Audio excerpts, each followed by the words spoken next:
Coba deh lihat ke bawah. Kok perasaan besinya makin lama makin maju ya?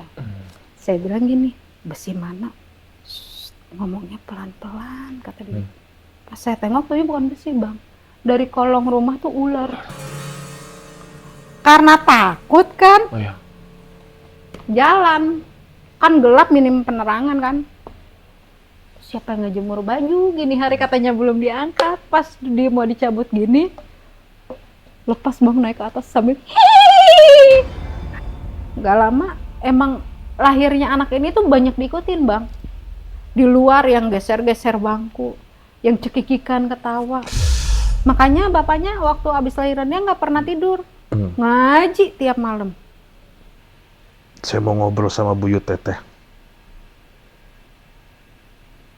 Panggil.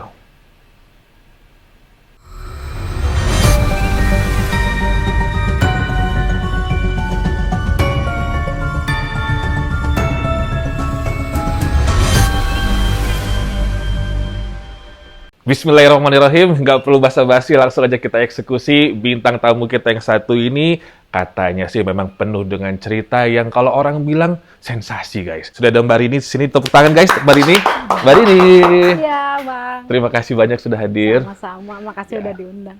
Oke, Mbak Rini ini adalah seorang mantan admin podcast horor yang sekarang menjadi seorang ibu rumah tangga.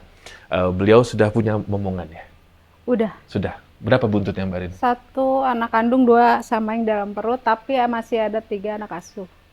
Lagi hamil? Iya. Wah, selamat. Bulan keberapa nih Mbak Rini? Ini 5 masuk 6. 5 masuk 6, Masya Allah. Sehat-sehat ya. Amin ya. Dan permasalahannya, beliau lagi hamil ini ternyata tidak bikin beliau jauh dari gangguan-gangguan mistis, guys. Bahkan udah sekitar belasan tahun. Dari Warsa 2001 mengalami gangguan mistis.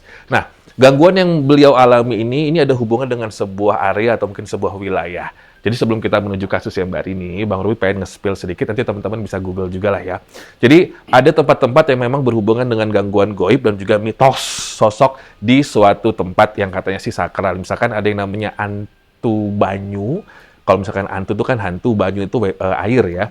Hantu air yang ada di Sungai Musi Palembang yang dipercaya bisa memangsa orang-orang di sekitar sungai. Mbak pernah dengar nggak? Kalau untuk itu pernah dengar, tapi untuk cerita hantu air itu di daerah Bandung juga saya pernah ngalamin, Ada ya? Bang. Wow, nanti ceritain ya. Daerah Citarum. Namanya juga admin podcast horor, pasti banyak ceritanya ya. Terus juga ada Gayatri. Gayatri ini adalah sosok putri yang konon katanya sih sering muncul di loket masuk alas Purwo Banyuwangi dan dipercaya sebagai jin penjaga tempat tersebut. Nah, yang ketiga ini adalah orang bunian. Ini sejenis makhluk halus yang konon tinggal di pedalaman hutan dan bisa menyerupai manusia buat dijadikan suami bagi orang yang disukainya. Waduh, pasti ganteng banget nih. Nah, pertanyaan Abang Robi, tolong tulis komentar di bawah. Di daerah kamu, karena Bang Robi tahu penonton Bang Robi dari Sabang sampai Merauke ya, di daerah kamu nih, ada nggak sih mitos-mitos sosok kayak gitu? Terus kalau misalkan ada, ceritain di bawah ya, seperti apa sosok makhluk halus yang terkenal di daerah kalian. Oke, langsung aja sekarang aku menuju ke Mbak Rini. Bismillahirrahmanirrahim, karena Mbak Rini, kalau ngomong soal cerita gangguan di daerahmu ya, ini kan bukan setahun 2 tahun yang mengalaminya ya, dan bahkan melibatkan sosok siluman katanya ya. Iya, ular. Wow, ceritain dong Mbak.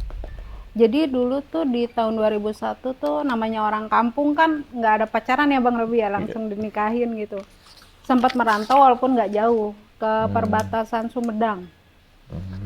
Nah di situ tuh benar-benar masih yang kampung banget Bang. Jadi kayak rumah itu masih kayak rumah panggung, bilik-bilik bambu gitu. Kalau nyuci tuh nggak ada kamar mandi sendiri, harus ke pancuran dekat sawah. Nah di bawahnya itu kayak kali gitu. Kali yang masih jernih, batunya gede-gede. Cuman sempat dibilang sama ibu yang punya kontrakan ini, teh kalau misalkan nanti nyuci ke bawah, kalau ngelihat ular di kali, biasanya sih katanya kalau nggak Sabtu hari Selasa. Jadi jangan suka diliatin ya, apalagi disambit, kata si ibu yang punya kontrakan nih. Saya bilang, wah kalau nyuci ada ular mas saya nggak berani, takut, saya bilang gitu kan. Nggak apa-apa, orang itu mah emang yang nunggu sini nggak bakal ganggu kok, katanya. Asal kita nggak ganggu, katanya. Biasanya kata orang-orang di situ tuh setiap hari Selasa atau Sabtu gitu Itu tuh ular sepasang itu kawin itu Bang. Kalau nggak di air tuh pasti di salah satu batu, itu batunya itu bentuknya persis sama kecapi, makanya dibilang curug kecapi Oke. gitu. Nah selepas itu hari pertama, hari kedua, hari ketiga barulah tuh saya nyuci. Saya bilang, Mak, Rini mau nyuci tapi nggak tahu di mana tuh, di antara sama anak-anak katanya. Ayah teh di Lebak, kalau kita bilang mah di bawah gitu. Diantar lah nih, kan ngelewatin sawah kan, pinggir-pinggiran sawah. Pas mau jalan dikasih tahu nih sama anak-anak yang nganter, teh jangan dulu, jalan bentar-bentar, ada yang lewat. Saya pikir mah yang lewat tuh orang, Bang. Taunya ya, ya. ular. Ya. Kalau saya kan takut banget ya, wah orai saya bilang gitu. Tapi karena baru pertama itu saya nggak sempat merhatiin tuh, yang saya tahu ular ya udah ular aja, nggak merhatiin bentuknya gimana gitu kan. Nah udah dia lewat, udah ya teh antar ada lagi, enggak orang nggak bakal ganggu katanya. Nyuci deh nih, nyuci. Jadi itu di tempat cuci itu ada 3 apa 4 pancuran gitu kan. Kata anak-anak ini mana katanya rame yang nyuci, kok nggak ada yang nyuci? Teteh kesininya kesiangan, kalau pagi mah banyak katanya. Saya nyuci nih, nyuci di pancuran, lagi nyuci kok berasa kayak ada yang merhatiin Bang. Jadi ini pancuran kan ada semenan gitu, di atasnya tuh yang buat naro-naro baju Bang. Kayak ada yang merhatiin. Pas saya lagi nyuci ngelihat ke atas, taunya ular hitam itu lagi begini Bang. Itu saking kagetnya saya ngejengkang, karena tempat nyuci itu nggak ada pembatasnya, tuh ngeguling saya ke kali. Itu kalau nggak salah jam 10 jam 11-an deh saya nyuci itu, ngeguling ke kali. Sempat saya dengar anak-anak yang nganter nih, anak yang punya rumah, teteh. Tapi namanya, padahal kalau dilihat dari atas tuh kali kayaknya dangkal gitu. Pas saya jatuh, kok rasanya kayak dalam. Kepala bisa nimbul, sempat saya lihat anak-anak lagi begini. Tapi badan tuh berat, kayak ada yang nindih gitu. Jadi turun lagi ke bawah. Begitu mau nimbul lagi, udah nggak bisa Bang, badannya udah berat. Pas lagi di dalam air gitu, dari arah sini tuh kayak ada laki-laki, rambutnya panjang, namanya ke bawah air, gimana sih Bang? Pas megang ke pundak gini, udah nggak ingat apa-apa. Yang kelihatan sama saya cuman itu, saya udah nggak di dalam air gitu, kayak di dalam satu ruangan, tapi kayak ruangan kerajaan gitu. Nggak lama, gelap semua, baru tuh pas saya melek udah ada di pinggiran. Taunya katanya saya dari jam 10 baru bisa keambil asar. Jadi itu teteh sempat dibilang hilang, tenggelam gitu? Iya. La ilaha illallah. Padahal perasaan mah cuma bentar doang Bang. Kayaknya 2 menit juga nggak ada. 6 jam itu berarti mah teh? Iya, enggak, dari jam 10 asar katanya baru bisa keangkat ke atas. Nah terus namanya di kampung banget kan, kata si ibu yang punya kontrakan, ini kalau si ibunya nonton namanya Bu Tuti, ini saya nggak rubah nih Bang ya namanya. Biar jaga keaslian ceritanya. Udah katanya minta air sama Pak Ustadz, takutnya kesambet apa gimana katanya. Ngeliatin, oh iya ini hari Selasa, nyambitin ular kali ya. Enggak, saya malah katanya enggak nyambitin ular, ularnya ada di atas pancuran Mak, saya bilang gitu kan. Orang tapi nggak dipacok kan, enggak, cuma sayanya jatuh. Habis kejadian itu barulah kesininya. Itu kejadian pertama kan yang saya jatuh. Yang kejadian kedua pas pagi-pagi nih, dulu kan mantan suami saya ini bapaknya anak saya, sekarang kan udah nggak ada ya, udah meninggal. Bapaknya anak saya itu dulu kita saking susahnya hidup Bang, jadi sambil mungutin barang rongsokan. Kalau paginya jualan, pulangnya mungut gitu. Lagi duduk, namanya rumah panggung kan, ini pintu yang mau masuk rumah, di bawahnya kan suka ada lagi kan balik. Saya duduk di bawah, dia di atas. Dulu dia lagi gini. Kepalanya nggak gerak Bang, cuma ekor matanya bilang gini ke saya gini. Coba deh lihat ke bawah. Kok perasaan besinya makin lama makin maju ya? Saya bilang gini, besi mana? Ngomongnya pelan-pelan kata dia. Pas saya tengok tuh bukan besi Bang. Dari kolong rumah tuh ular. Karena takut kan? Gerubuk, saya langsung lari masuk ke dalam. Namanya ininya kan bukan ubin Bang, kayak bambu-bambu juga kan. berisik kan, lari tuh ularnya. Kalau lumrahnya ular biasa tuh, saya tiap ngomong merinding bang. Iya. Kalau lumrahnya ular biasa kan bau amis ya. Iya. Ini enggak, kayak bau kembang apa ya, kayak bau-bau kembang-kembang 7 rupa gitu. Iya. Kan kalau ular biasa dipatokin ayam pasti dia balik matok kan, ini enggak, diem aja. Dari situ baru saya tahu kalau ternyata si ular itu buntutnya buntung bang, nggak ada buntutnya. Itu kejadian kedua.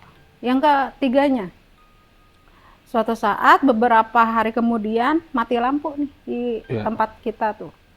Pada keluar nih semua. Biasalah rame-rame sama anak-anak yang punya kontrakan juga. Di depan nih saya di teras begini. Lagi ngobrol-ngobrol saya bilang, ini apa ya? Kok licin-licin kasap gini? Coba teh, awas megang apaan katanya. Pas dia, itu kepala ular itu bang. Nah, yang parahnya lagi, pas udah 3 apa 4 harinya, ceritanya pas banget malam Jumat nih bang. Tidur nih saya.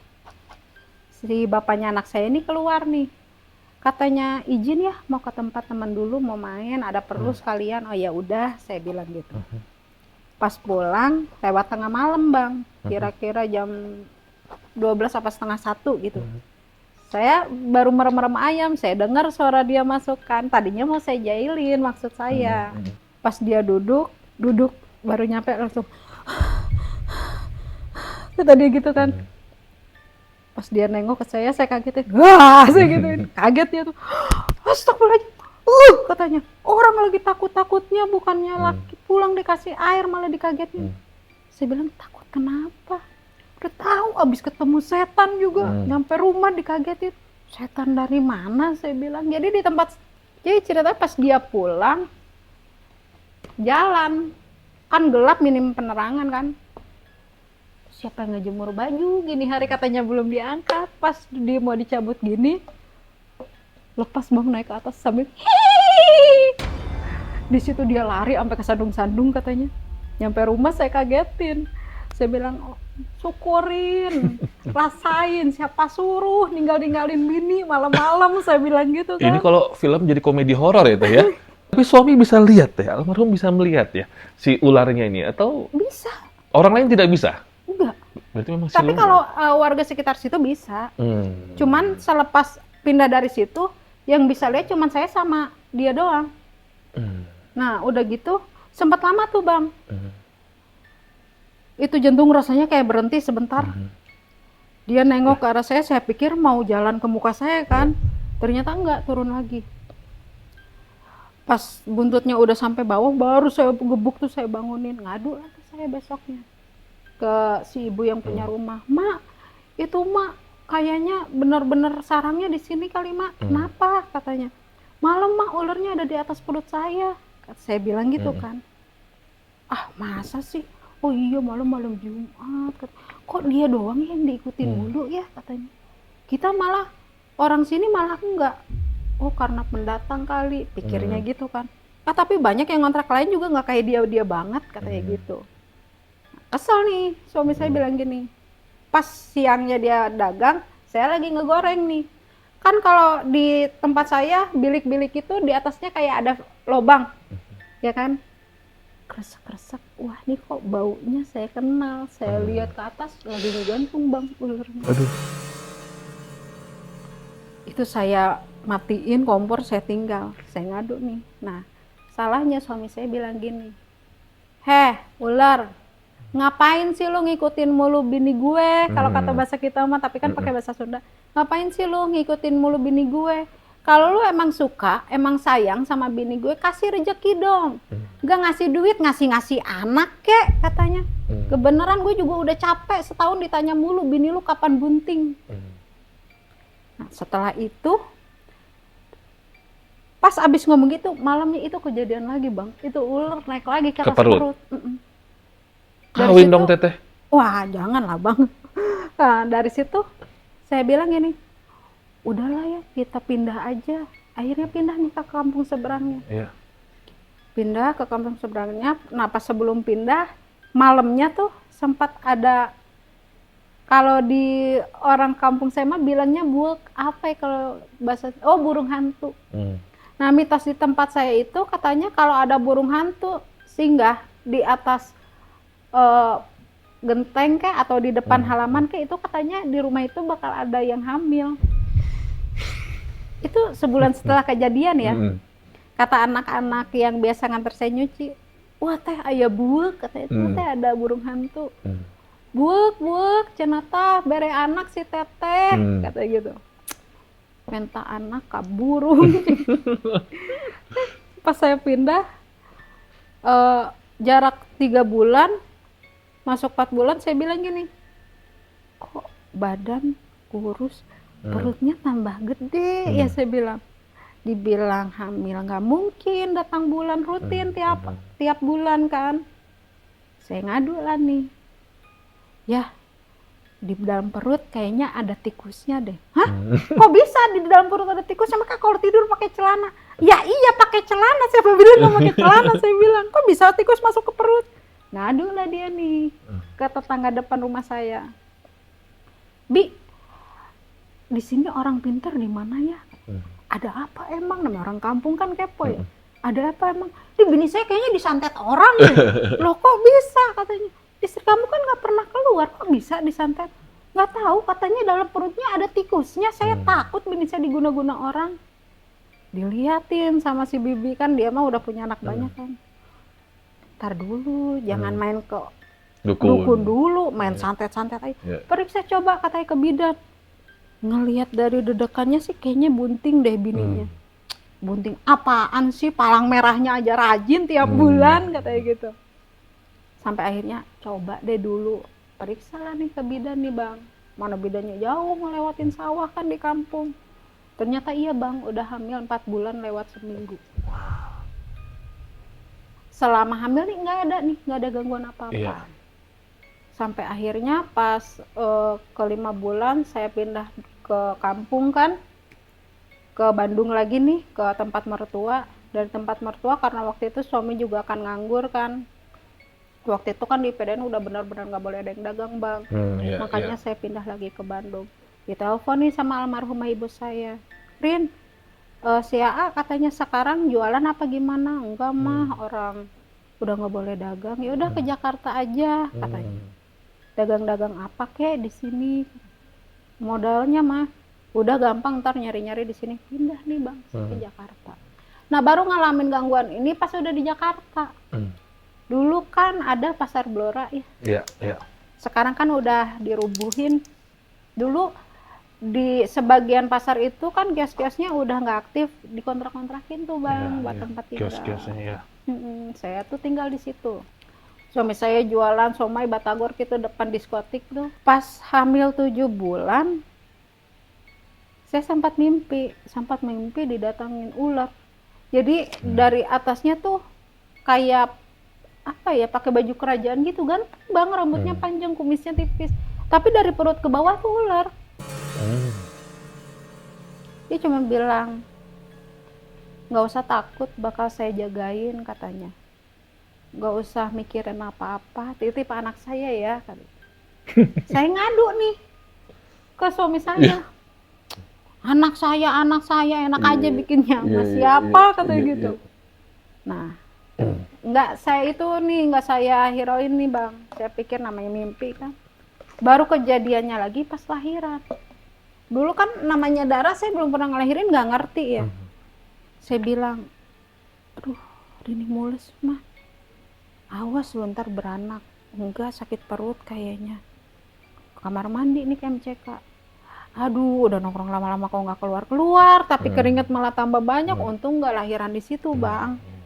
Saya pindah nih ke kamar, balik sana salah, sini salah. Saya bilang, ya kok ini datang bulan lagi ya? Kok bisa? Aduh takutnya kenapa-napa. Ngomong sama ibu saya, Mas Rini kok berdarah lagi ya? Oh, itu mau lahiran kali katanya. Ternyata benar bang, malam itu lahiran. Prematur? Enggak. Ya tapi emang belum waktunya 9 bulan, baru 8 bulan lebih seminggu apa 2 minggu gitu. Begitu lahiran mah anaknya gampang, orang udah keluar segini, pas saya berdiri tuh bayinya udah keluar segini. Yang susah ari-arinya bang. Sampai sempat saya bilang, ya kalau emang punya salah ya sama suami, minta Iya. ikhlasnya aja, minta dimaafin. Kan kalau di tempat saya katanya didoain sambil dilangkahin gitu perutnya. Tetap bang nggak bisa, itu hampir 2 jam itu hari-hari belum keluar. Dan udah habis tenaga. Sampai jadi ribut kan, udah bawa aja ke puskesmas daripada kenapa-napa. Nggak bakal mau diterima soalnya bayinya udah di luar Keluar. nih. Aduh saya udah lemas, stres kan. Sempet bangun tuh bang mau ngambil gunting kayak apa kayak buat motong hari-harinya, udah nggak kuat saya. Saya udah bilang, nitip ya kalau ada apa-apa nyari bini tuh yang sayang sama anak. Saya bilang sampai begitu. Ngomong apaan sih? Pas lagi putus asanya, saya nih nyium bau, kayaknya nih bau nggak asing lagi nih. Pernah saya cium Yang bau. dulu teteh cium. Oh, wangi-wangi kembang gini ya. Ternyata benar bang. Itu ular itu datang lagi. Di tempat saya lahiran tuh di pasar Blora. Naik bang ke perut. Itu saya pikir yang lihat saya doang, ternyata suami saya juga lihat dulu. Tapi banyak orang, ada 4 atau 5 orang gitu di dalam situ nggak ada yang lihat. Yang lihat cuma saya sama dia doang. Begitu buntutnya yang buntung itu turun, ngelewatin perut, itu keluar sendiri bang. Hari-harinya. Nah, dukun beranak juga kaget. Ari-arinya gede amat. Udah gitu kok ari-arinya begini ya. Seperti ari-ari biasa bentukannya, cuman nimbul-nimbul kayak sisit ular gitu bang. Udah gitu biasanya kan bau amis ya namanya, ari-ari darah kan. Ini enggak. Baunya sama percis sama ular itu, bau kembang itu. Teteh rasanya gimana punya 2 suami? Aduh, enggak ya, 1 aja tuh bang. Poliandri Masa dong 2? berarti. Kalau aku boleh izin tanya, biasanya kalau misalkan anak sudah lahir dalam keadaan yang magic kayak gini, pasti punya kelebihan. Iya. Boleh tahu nama panggilannya aja anak teteh sekarang? Ido. Ido. Ido punya kelebihan tertentu? Kalau buat yang kayak lihat-lihat sih dia suka, cuman kebetulan anaknya tuh masih penakut loh bang. Tapi masih bisa Tapi lihat. kalau misalkan ini impact negatifnya tuh sampai sekarang. Jadi kalau misalkan kayak marah gitu, dia tuh introvert banget bang. Kalau kayak marah, ribut sama siapa, dia mendingan pergi daripada dipaksain ada di situ. Kalau dia udah marah, ini mata sebelah kirinya nih, dari retina mata ke sini tuh, kalau merahnya baru setengahnya, itu nggak apa-apa, masih bisa dipisahin. Kalau full merah? Kalau full merah nggak usah dideketin karena dia udah nggak ngenalin mana lawan mana kawan. Dan mana orang tua, mana bukan orang tua.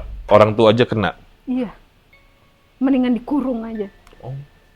Makanya dia sekarang kalau misalkan berteman aja, kalau kiranya nggak seret, mending udah nggak usah, nggak apa-apa, nggak kena gitu. Seperlunya aja. Teteh, aku mau tanya, dalam salah satu mimpi Teteh, apakah sosok ular, siluman ular ini memperkenalkan diri selain sebagai seorang yang tampan namun badannya ular tadi? Sempat itu pas abis lahiran. Abis lahiran 2 apa 3 hari gitu. Pas mau tidur nih kira-kira 12:30, ini lampu kan lampu neon ya. Lampu neon kan putih ya bang. Saya bilang gini pas sambil nyusuin nih. Ini mata salah apa bagaimana ya? Kok lampu neon warnanya kayak lampu bohlam dah kuning. Kata bapaknya gini. Iya sih. Kita lihat enggak putih. Kita lihat gini lagi, tapi kok kuning ya? Saya bilang gitu kan. Gak lama emang lahirnya anak ini tuh banyak diikutin bang. Di luar yang geser-geser bangku, yang cekikikan ketawa. Makanya bapaknya waktu habis lahiran dia nggak pernah tidur, ngaji tiap malam. Pas di hari ketiga itu mimpi datanglah sosok ini yang pernah ketemu saya ini. Dia bilang gini, anaknya udah lahir, titip ya, sebandel apapun dia jangan pernah bilang kalau dia anak ular. Dijaga ucapannya, nanti di mana umurnya udah 17 tahun, bawalah dia ke tempat asalnya. Yaitu ke Curug tadi. Mau dimandiin? Nggak tahu, makanya kan dari yang sejak masih kecil saya masih aman dan nah dekat-dekat udah masuk 15-16 tahun udah mulai deg-degan nih saya. itu datang di mimpinya lagi tuh pas berapa hari dia mau 17 tahun bang, itu mimpi datang lagi. Ini anak udah dikit lagi waktunya bawa lagi balik ke tempat asalnya. Sosok yang sama. Selama 17 tahun berarti sosok ini hadir terus. Dan sekarang Ido usianya berapa teh? Sekarang 22.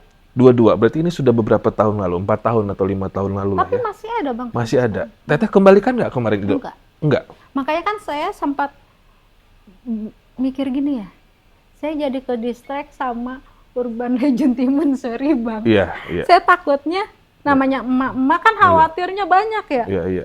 Ntar saya bawa anak saya ke situ, terus nanti kecemplung kali nggak balik lagi bagaimana Iya, kan? iya, iya. Udah Iya. anak semata wayang. Iya, iya, iya. Saya tanya nih, kebetulan anak saya tuh aktif di majelis-majelis, alhamdulillahnya sering ngawal-ngawal habaib. Saya tanya nih sama salah satu habaib, saya ceritain masalah ini, kata habaibnya gini, udah Umi, nggak usah khawatir, anak Umi itu rajin ibadah, ngajinya pintar katanya. Ya. Insya Allah nggak bakal apa-apa, nggak usah diikutin nih begitu. Ya. Akhirnya nggak saya bawa ke sana tuh. Tapi jadi kayak saya mah udah nggak mikirin ke sana, malah anak sayanya yang minta ke sana. Malah minta ke sana. Ayo mah kita ke Curug Kecapi yang waktu mama cerita, mau ngapain?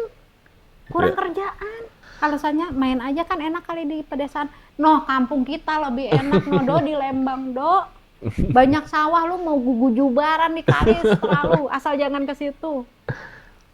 Teteh, aku boleh tahu, berarti bapaknya Ido udah nggak ada ya? Udah nggak ada, udah meninggal. Tahun berapa teh meninggal? Baru 100 hari kemarin. Sakit teh. Iya, Turut sakitnya berduka. juga mendadak. Mendadak. Turut berduka ya teh ya. Turut berduka. Teteh, aku izin tanya beberapa hal boleh? Boleh. Dalam hidup Teteh ada sosok seseorang hurufnya F nama dan N, ini siapa? Kalau ada, nggak ada? F sama F. itu ibu sama bapak kandung saya. Jadi Oh, kalau boleh sedikit dibahas ya. boleh. Saya tuh punya masa lalu kurang enak gitu. Jadi dulu saya tuh dikasihin sama ibu bapak kandung saya. Nggak tahu alasannya apa, dan saya pun sampai sekarang nggak mau nyari tahu ya, takutnya sakit hati bang. Iya, iya. Jadi bapak saya tuh dulunya kayak abdi dalam petilasan Prabu Siliwangi. F dan N. Ya. Ibu saya dulunya bisa dibilang dukun sintren, nggak bisa jadi sintren kalau nggak lewat ibu saya dulu. Nah makanya impactnya sampai sekarang nggak tahu dibilang kutukan apa gimana, saya nggak ngerti ya. Ya. Rumah tangga itu kayaknya nggak pernah kayak orang-orang Mudah, nggak pernah mudah. Jadi kalau misalkan pas kita lagi jadi janda nih, wah rezeki gampang banget bang, uang belum habis ya udah ada lagi, udah ada lagi. Tapi kalau pas kita benar-benar rumah tangga, oh masya Allah, buat makan aja kayak susah banget. Kalau lagi single lancar semua. F ini nama bapak, Iya, N nama ibu. iya. Aku tulis tadi di sini. Izin tanya ya teh. Ada satu sosok seorang perempuan tua, nenek, yang pernah perang batin sama teteh. Sosok ini goib sebenarnya. Gara-gara teteh pernah menerima benda berupa batu atau gelang, lalu teteh dapat mimpi tentang penolakan. Apakah betul? Itu kalau bilang buyut, Betul atau tidak? iya. Betul. Jadi dulu buyut itu suka ngobatin orang, Dikasih apa? suka ngobatin orang. Nah udah gitu, pas waktu semasa hidupnya, ini saya cerita dikit ya Iya. bang. Semasa hidupnya buyut itu, selagi dia masih ada, nggak boleh yang namanya cermin-cermin itu nggak ditutup pakai kain. Pernah satu saat salah satu cucunya habis ngaca bang, nggak ditutup lagi nih, lupa mungkin. Itu namanya mau Popon, almarhumah. Pas dia lewat, yang kita lihat nih rame-rame bukannya sosok almarhum buyut. Almarhumah. Yang kita lihat di kaca tuh Semar lagi jalan. Sekeluarga lihatnya begitu. Iya. Teteh pernah dapat teguran ya? Ih, sering. Teteh punya apa? Gelang, batu? Ada Jadi yang ngasih? dulu nggak ada yang ngasih. Sering bang saya begitu. Jadi di mimpi saya dikasih batu. Pas buka Oh, bantal ada di bawah ada. bantal.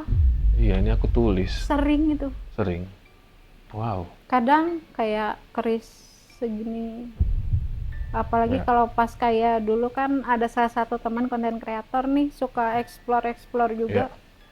Suka bawa-bawa itu suka dimarahin. Satu rumah di bagian belakang banyak pohon pisang ukurannya 180 cm, 200 cm, cukup tinggi. Jarang berbuah, hanya ada jantungnya aja. Sepeda butut di depan. Ada satu area kursi bambu. Rumah siapa ini? Itu rumah yang sekarang ditinggalin. Oh, Jadi itu baru saya tempatin berapa bulan gitu di situ. baru berapa bulan, Teteh? Mm-mm. Oh, Jadi itu aslinya rumah peninggalan mertua yang sekarang. Tapi sempat seringnya diganggu sama cewek ya yang sebentar. baju merah. Ya, abang mau ngomong. Aku mau ngomong itu dari situ. Itu gangguan terakhir ya, dari pohon. Sampai sekarang. Iya, sampai sekarang kan? Jadi di dekat pohon itu ternyata bang, Iya. yang di mimpi saya itu benar. Ternyata ada sumur yang udah ditutup, sumur tua deket pohon Iya, pisang itu. Ya, bentar. Saya boleh do something, melakukan sesuatu yang Boleh. sedikit? Boleh. Izin ya? Boleh ya, Teh? Boleh. Boleh minta korek api nggak? Sebentar aja. Suami sekarang usianya berapa, Teh? Cuman beda 3 tahun. Lebih muda dari Lebih yang... tua. Lebih tua. Tapi cukup berbeda dari yang sebelumnya ya? Banget. Banget. Aduh, Sebentar, Teh. harus sabar. Yang lima. Abang boleh minta diredupin nggak lampu?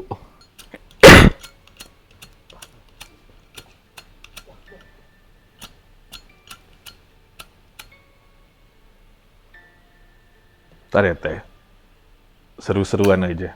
Siap. Berarti Teteh belasan tahun mimpinya nggak pernah enak dong?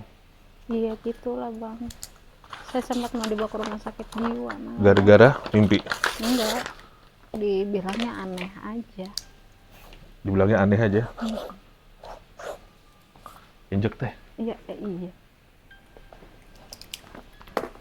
Suaranya khas ya perempuan ini ya? Hmm, Tapi yang suami sekarang nggak keganggu? enggak. Nggak ya? Nggak seperti almarhum? Sebetulnya mungkin keganggu, cuman dia orangnya terlalu gengsi bang. Hmm. Dulu saya sempat dibilang, halu kamu kebanyakan nonton film setan katanya gitu. Sempat saya isengin bang, saya buka mata batinnya, kapok Terus? dari situ. Tapi sensitifnya sampai sekarang ke bawah. Abang tuh ngelihat sebenarnya sih ada satu, saya nggak tahu dapat dari mana, Teteh. Ada satu penari di diri kamu ya? Ibu kan, bukan sini, keren. Aduh. Kalau ada yang Iya, bilang iya. katanya selendangnya oranye, ada yang bilang lagi hijau. Tapi banyak yang bilang selendangnya oranye. Kan yang pas umur 7 tahun digulung ombak dibawa sama Dewi Lanjar pas di daerah Pekalongan itu, aduh pantai apa ya? Selamaran atau apa gitu nama pantainya. Katanya sih di situ pusat kerajaan gaibnya Dewi Lanjar. Katanya. Itu dari situ tuh, dari sejak habis ke gulung ombak itu jadi mulai nggak normal hidup saya. Sampai sekarang bang. Antara yang ular sama yang penari. Teteh taruh deh itunya. Coba. Ya, iya. Iya. Gak apa-apa ya. Nggak apa-apa. Santai ya. Nyantai. Santai ya. Kapan lagi ketemu artis bang? Iya. Abang panggil ya. Iya. Tapi jangan sampai kerasukan banget. Aku panggil ya. Ya. Boleh. Boleh.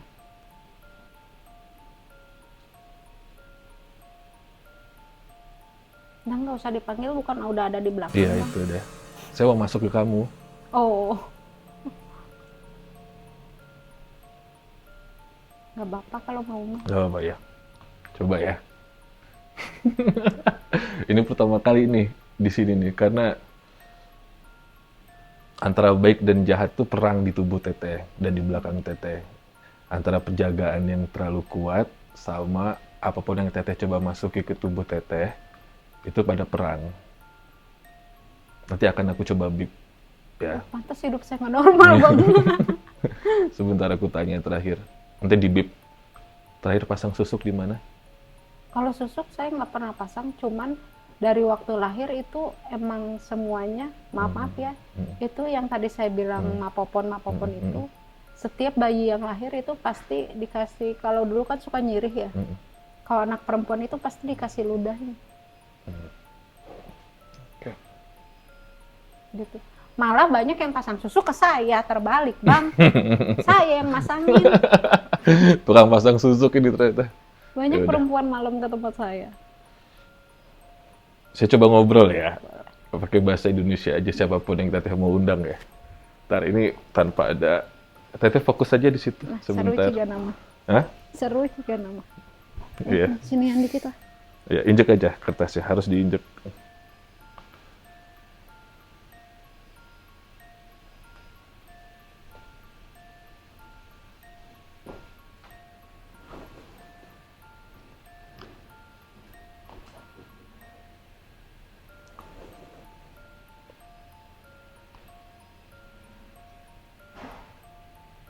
Garam ini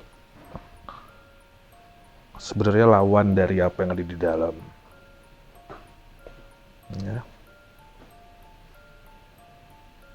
Saya ambil coba yang dari gunung, bukan yang dari laut. Karena kalau yang dari laut saya tahu ada di dalam. Kita coba netralisir. Ya.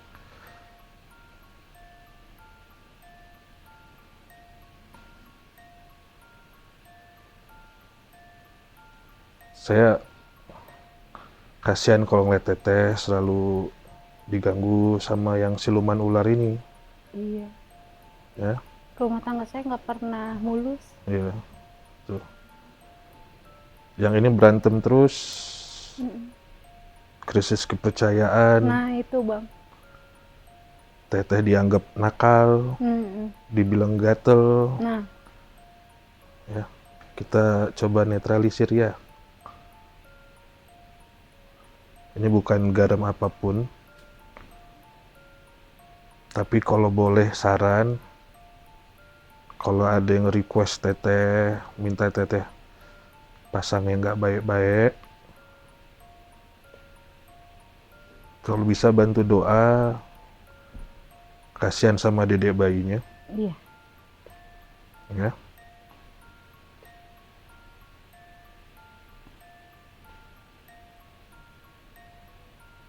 Saya mau ngobrol sama buyut Teteh. Panggil.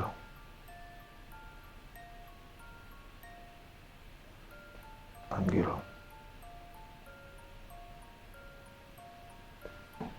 Lihat beliau. Lihat beliau jauh. Beliau mendekat.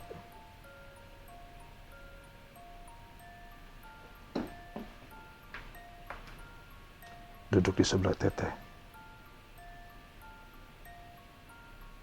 Mengelus kepala Teteh.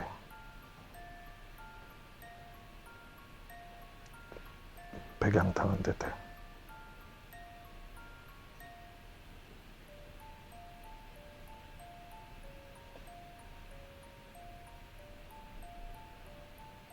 Rasain lagi beliau ya, yang udah Teteh tinggal.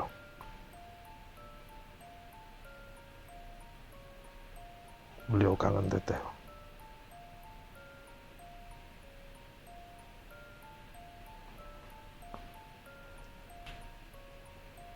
Beliau nggak suka kalau Teteh yang nggak baik-baik.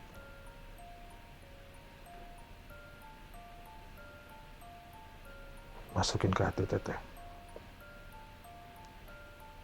Teteh nggak perlu kerasukan atau apa, masukin ke hatinya. Rasain kehadirannya.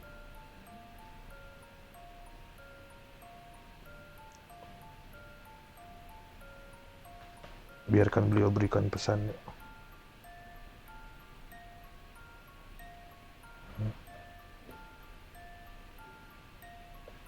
Beliau kasihan sama Teteh. Banyak beban, banyak usaha yang gagal. Mau apa serba salah.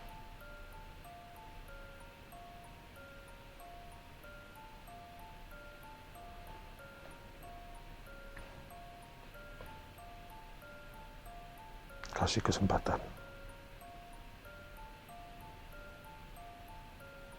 untuk lebih baik ya. Maafin orang tua Teteh. Ya. Maafin orang tua kandung Teteh. Jangan jadiin dendam. Kalau enggak nanti nggak lancar-lancar semuanya.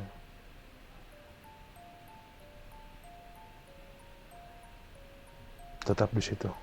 Jangan pergi dari situ.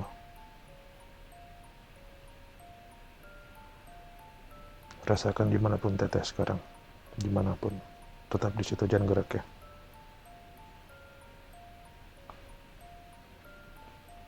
Stay di situ.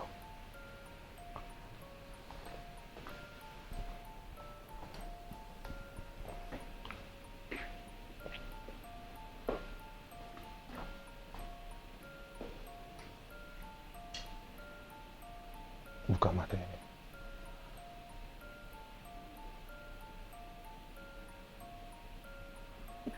Kepala saya rasanya kayak gede banget.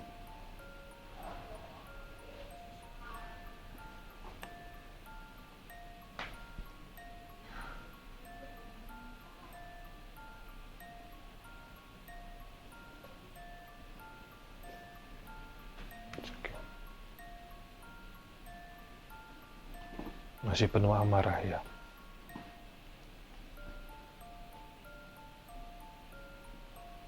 Apanya yang gede?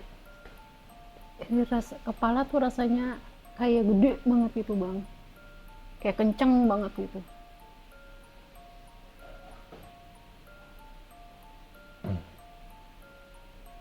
Kayak rasanya tuh kayak nahan emosi yang banyak gitu, udah sampai ke ubun-ubun gitu, tinggal pecahnya doang.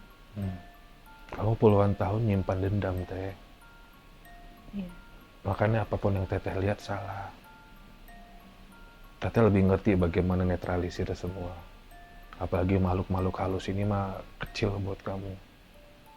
Tapi yang tahu hati kan Teteh sendiri.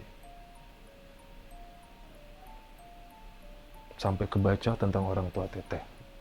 Saking begitu besar amarahnya. Sebetulnya sih marahnya tuh marah ke orang tua kandung gitu. Iya. Bang.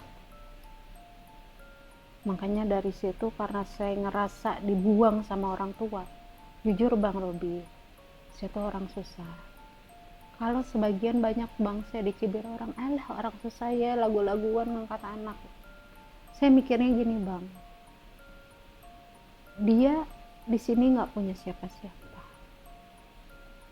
Saya tahu, saya lihat, mau gimana pun itu nanti ke depannya, itu tinggal gimana nanti. Yang penting niat saya tulus mau ngerawat mereka, insya Allah rezeki sama Allah pasti dikasih. Yang penting semua tergantung niatnya. Alhamdulillah sekarang udah pada gede dari bayi. Dan beberapa anak yang saya urus itu, maaf bang ya, ibu bapaknya itu udah nggak ada.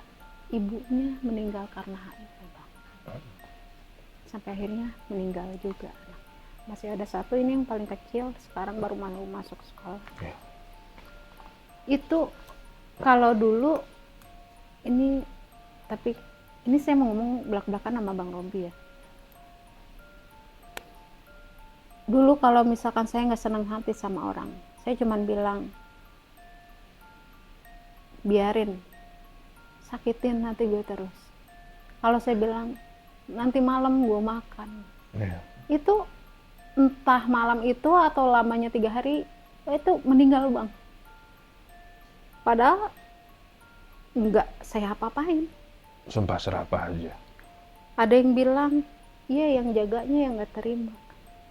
Karena yang saya alamin selama ini, saya berusaha sama siapapun, nggak pernah mau ganggu orang, nggak pernah mau berbuat jahat sama orang gitu. Tapi hidup saya tuh selalu diusik terus bang. Saya cuman diem, diem sampai beberapa kali saya sempat dikirimin guna-guna, saya masih diem juga. Tapi banyak yang bilang ya iya, orangnya diem tapi yang ngomongnya yang nggak mau terima. Ya, kita sama Teh.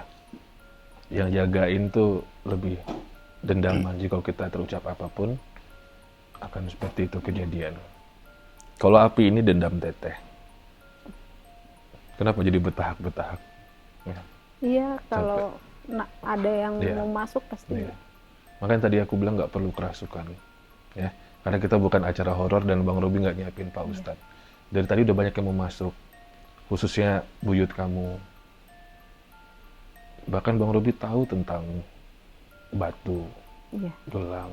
Beliau nggak suka. Beliau benci banget kalau Teteh mulai belajar yang Kalau menyimpang. masalah gelang itu dari dulu diwanti-wanti sama Uyut, jangan pernah dipakein gelang kaki gitu. Tapi namanya saya batu kan ya. Kalau lagi ada suka saya pakai. Iya, Teteh nggak boleh tuh, udah Nggak pesan boleh tadi. katanya dari dulu. Kembali ke lilin ini, sebelum kita closing. Kalau misalkan lilin ini adalah amarah, dendam Teteh, ini nggak ada hubungan dengan ritual ya teman-teman. Nggak ada, saya bukan dukun. Baca bismillah, coba ikhlasin deh amarahnya, dendamnya. Matikan lilinnya. Teh, banyak yang sayang sama kamu, apalagi yang di dunia goib. Kalau kamu dendam, kamu penuh amarah, penuh penolakan, nanti jodohnya berentong mulu. Ya, fokus, baca bismillah, matiin lilinnya dengan cara apapun, sebisa mungkin. Yuk, silakan. Ya, matiin. Ya, bisa ya. Insya Allah. Lagi hamil kamu soalnya. Iya, betul. Yaudah. Aduh, aku tadi kenapa harus melakukan sesuatu karena yang di belakang gatel banget pengen masuk ke Teteh. Iya. Alhamdulillah sih Bang, dari kecil sampai sekarang namanya kesurupan belum pernah. Iya, hampir hari ini. Belum pernah. Sampai kadang waktu itu sempat ikut-ikut penelusuran apa gitu. Enggak perlu. Kadang kalau ngagetin gitu, saya malah lebih kesel lagi. Dasar setan, saya bilang. Ya lagian mereka kalau masuk ke Teteh juga panas di dalam. Jadi emosian saya. Iya, itu dia. Oke teman-teman, terima kasih banyak. Teteh juga makasih sudah banyak Sama-sama, bercerita. Bang. Kita tadi bukan ritual ya, cuman buat tenangin Tetehnya Netralisir aja. dong. Karena Teteh Iya, betul. sabar, semangat ya. Terima kasih banyak udah bercerita. Udah survei belum? Survei! Kebanyakan kuliah. Jadi jawabannya apa aja di bawah tuh, daerah kalian. Sudah pada tulis belum? Coba kita pengen dengar mitos-mitos di daerah kalian ya. Dan jenis hantu atau mungkin cerita hantunya seperti apa. Untuk sementara Bang Robi pamit, kalau pengen cari topi gaul kayak gini, ada di sini. Dadah!